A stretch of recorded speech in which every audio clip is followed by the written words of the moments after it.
If you listen to many of my stories, I use the term area owner quite frequently, and it's one of the keys to sustainability of improvements. So I'm going to tell you a story about area ownership where things didn't work as well as we had hoped for. And then the second story on a different video we'll talk about when it worked very well. So I took a site visit to a prospect who runs a paper mill in Oklahoma.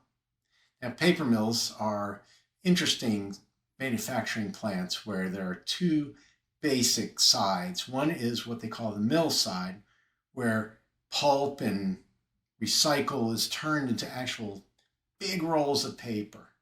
The converting side takes those big rolls of paper and turns them into finished things like paper napkins, paper towels, toilet paper, things like that. So I took a full day review of both sides, met a lot of people, talked to a lot of staff, asked lots of questions.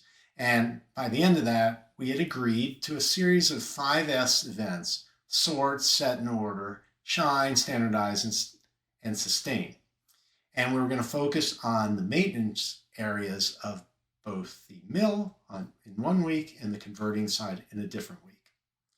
So the story here is about the converting side and about an area owner, like I said earlier, that was not well committed. So the warning signs were there early.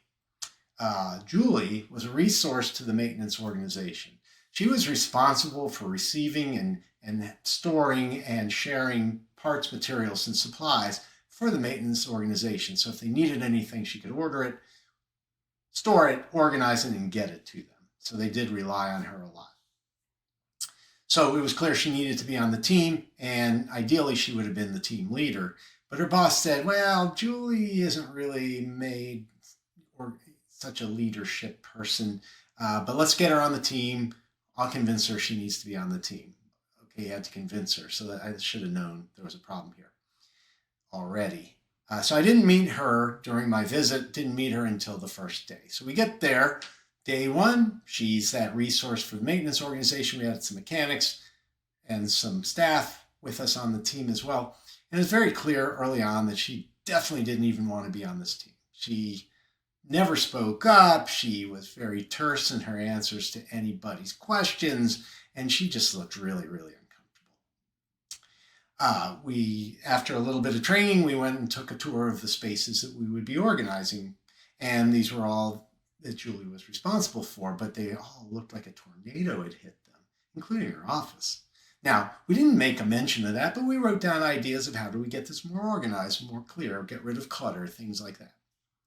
The overall goal of the team was to reduce the time it took to find the things they needed to do their jobs. We call that find time. So the objective was to cut that time by more than 75%. That would make the people in the maintenance groups jobs safer, easier, less stressful, and so on.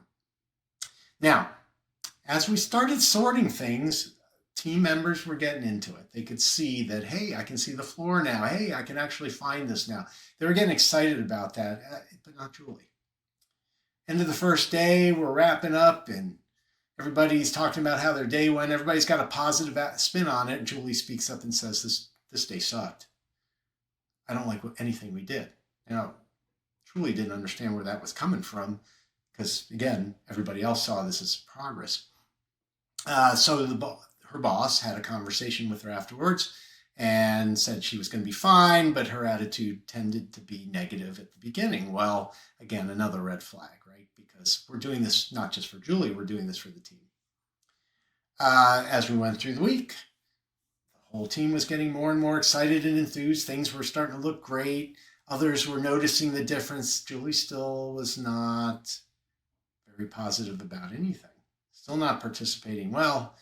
Just did what she was asked to do or told to do by her boss, but really was not a team player.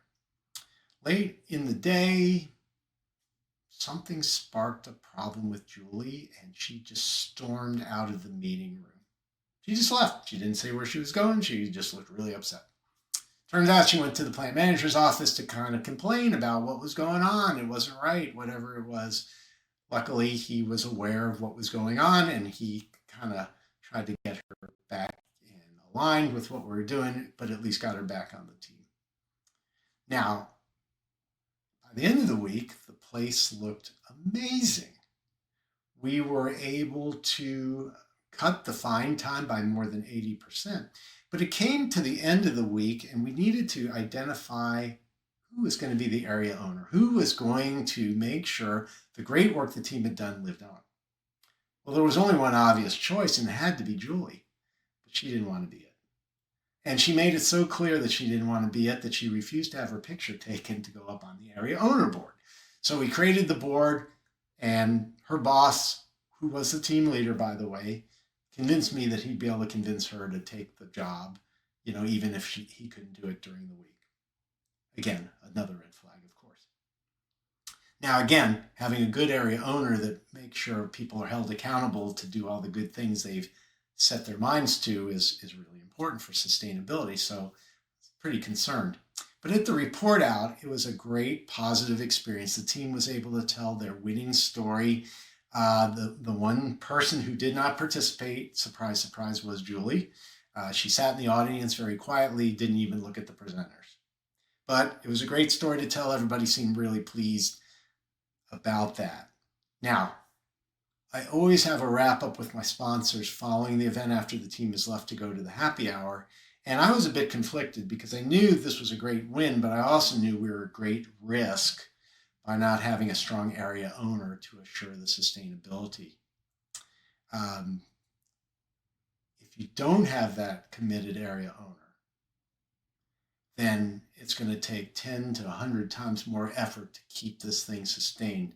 And I knew that the plant would need to move on to other things. So the lesson is assure before you even start, you have people that are willing to be area owners before you commit to putting in this amount of effort, because the sustainable systems will be at risk otherwise.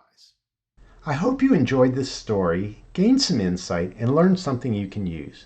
You'll find many more Kaizen stories on my website, www.pi-partners.com.